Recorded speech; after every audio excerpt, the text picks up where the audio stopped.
many jobs are there where you're asked to predict the future? And literally, you have to predict the future before it happens because all of the logistics involved, you have to have all these people in place, and it's all hinging on a weather forecast. Predicting the future is an impossible task to begin with. But when it comes to dead-on weather predictions for balloon launches, Don Day is the man. However, even for a highly experienced meteorologist like Don, an operation like Red Bull Stratos presents constant challenges. You can imagine the volume of atmosphere from the ground to 120,000 feet.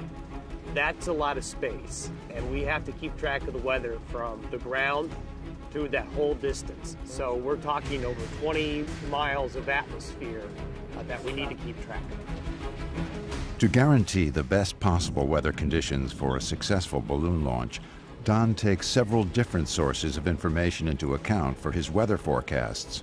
You recognize certain weather patterns on these balloon launches that are favorable or unfavorable for balloon operations.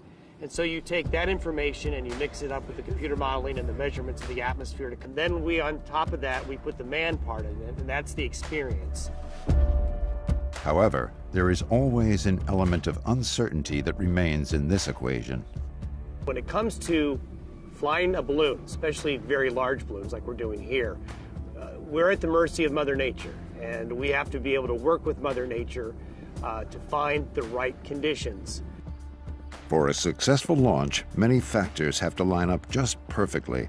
This will be especially important as the program progresses and the balloons get larger to take Felix Baumgartner to greater heights.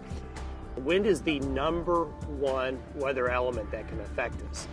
If the wind direction changes 20 degrees while that balloon is launched, it can cause tremendous amounts of stress on the balloon and cause it to rip.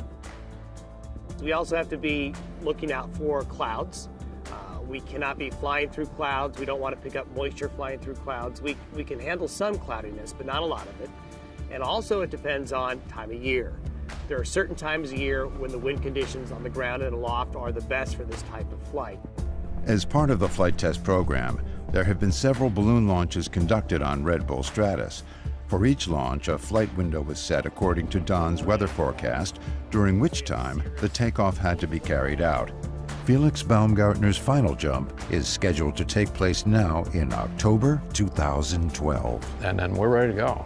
And Felix, he'll be there and he'll be ready to go. And we just, once we have the right weather conditions, look out, here we come.